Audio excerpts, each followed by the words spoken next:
सभ खां पहिरियों त असांजी दीन खां दूरी आहे। असां जेके माना तन वालदेन आहिनि तिन जो पंहिंजे औलाद ते निगरानी कोन्हे ऐं उन खां पोइ अहम सबबु असांजे मुआशिरे जे अंदरि बेहयाई फैलाइनि पिया ऐं बेहयाई फैलाइण जे करे माना वॾे पैमाने ते इहे वाक़िया पेश अचनि पिया। जेकॾहिं हिकु माण्हूअ खे शरई सदा सरे आम अची वञे त हज़ारे उन मां सबक़ वठंदा ऐं यकीन सां चवां थो ॿियो वाक़ियो इनशाला जल्दी पेश ईंदो बि कोन्हे।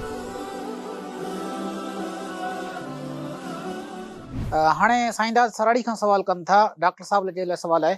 डॉक्टर साहब ही सवाल कनि था त अॼुकल्ह पंहिंजे सिंध में नंढनि ॿारनि सां दरिंदगीअ जो तमामु घणो रुझान आहे, इन जा कारण कहिड़ा आहिनि, सबब छा थींदो? मुख़्तसर वक़्त जे अंदरि उनजा ॿ टे सबब अहम ॿुधायां थो। सभ खां पहिरियों त असांजी दीन खां दूरी आहे, छो त नंढनि ॿारनि सां घणो करे जेके माना त बिछड़ा अमल थियनि था से क़रीबी माण्हू कनि था, क़रीबी रिश्तेदार कनि था, धारियूं कोन थो करे।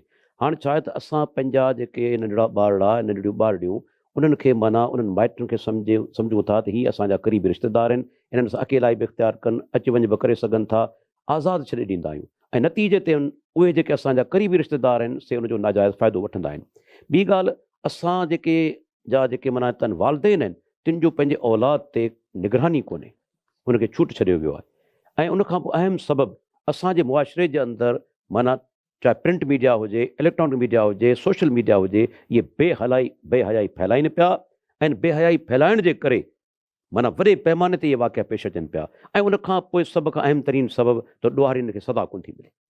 जेकॾहिं ॾोहारियुनि खे सदा मिले, ऐं यकीन सां चवां थो ॾोहारी एतिरो जुरतमंद न आहे, न एतिरो बहादुर आहे जो लगातार इहे गुनाह करे सघे, पर असांजे मुल्क छा चइजे अफ़सोस ई करे सघिजे थो जो हिते उहे सदाऊं शरई कोन आहिनि। जेकॾहिं हिकु माण्हूअ खे शरई सदा सरे आम अची वञे त हज़ारे उन मां सबक़ वठंदा ऐं यकीन सां चवां थो ॿियो वाक़ियो इनशाला जल्दी पेश ईंदो बि कोन। असांजे लाइ सऊदी अरब मिसाल आहे जिते अहिड़ा वाक़िया कॾहिं कॾहिं पेश ईंदा आहिनि। असां वटि हिन करे पेश अचनि था जो असां वटि कानून जे अंदरि काफ़ी कमज़ोरियूं आहिनि। असांजो कानून ईअं चइजे त ॾोहारी खे फेवर करे ऐं इन जे करे असांजी क़ौम पोयां वञे पई। अल्लाह जे नबी जी जेका हदीस आहे त जेकॾहिं फ़ातिमा मुंहिंजी न्याणी बि चोरी करे आहे उनजो हथु कपे छॾिया। अॼु असांखे ज़रूरत आहे त असीं शरई हदूं क़ाइमु करियूं, इनशा अल्लाह ताला असांजे मुल्क जे अंदरि अहिड़ा वाक़िया पेश कोन ईंदा। सब्सक्राइब करियो ऐं बेल आइकन ते क्लिक करियो त जीअं असांजी हर नई वीडियो जो नोटिफिकेशन मिले।